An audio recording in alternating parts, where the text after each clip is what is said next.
శ్రీ లలితా సహస్రనామ శ్లోక వివరణ శ్లోకములు 39, 40. ఆజ్ఞాచక్రాంతరాళస్థ రుద్రగ్రంథి విభేదిని సహస్రారాంబుజారూఢ సుధాసారాభివర్షిణి. కనుబొమ్మల మధ్యలో ఉన్న ఆజ్ఞాచక్రంలో ద్విదళ పద్మమున భాసిల్లుతున్నటువంటి తల్లికి నమస్కారములు అని మొదటి పదానికి అర్థము. అలాగే హృదయంలోని అనాహత చక్రానికి చెందిన రుద్ర గ్రంథులను భేదించి తేజరిల్లుతున్నటువంటి తల్లికి నమస్కారములని ఈ రెండవ పదానికి అర్థము. సహస్రారాంబుజారూఢాయే నమః అంటే బ్రహ్మరంధ్రానికి దిగువన గల 1000 దళాలున్న పద్మాన్ని చేరి భాసిల్లుతున్నటువంటి తల్లికి నమస్కారములు అని అర్థము.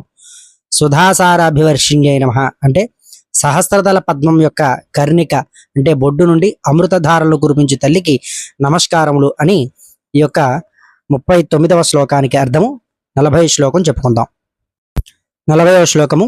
తటిల్లతా సమరుచి షట్కోపరి సంస్థిత మహాశక్తి కుండలిని విసతంతుతనీయసి అంటే మెరుపు తీగతో సమానమైనటువంటి కాంతితో ప్రకాశించు తల్లికి నమస్కారములు అని మొదటి పదానికి అర్థము. రెండవది 6 చక్రాలను దాటి సహస్రార చక్రంలో భాసిల్లుతున్నటువంటి తల్లికి నా నమస్కారములు అని షట్కోపరి సంస్థితాయే నమః అనే పదానికి అర్థము.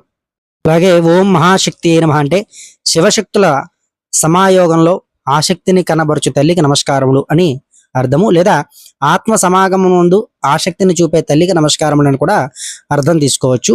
అలాగే ఓం కుండలిన్యై నమః అంటే మూలాధారముందు చుట్టుకున్నటువంటి సర్పాకారంతో కుండలిని శక్తిగా తేజరులు తల్లికి నా నమస్కారములు అని అర్థము.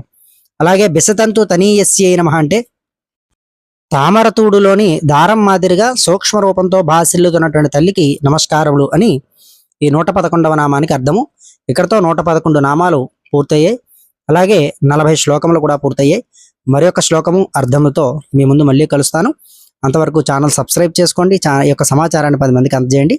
స్వస్తి.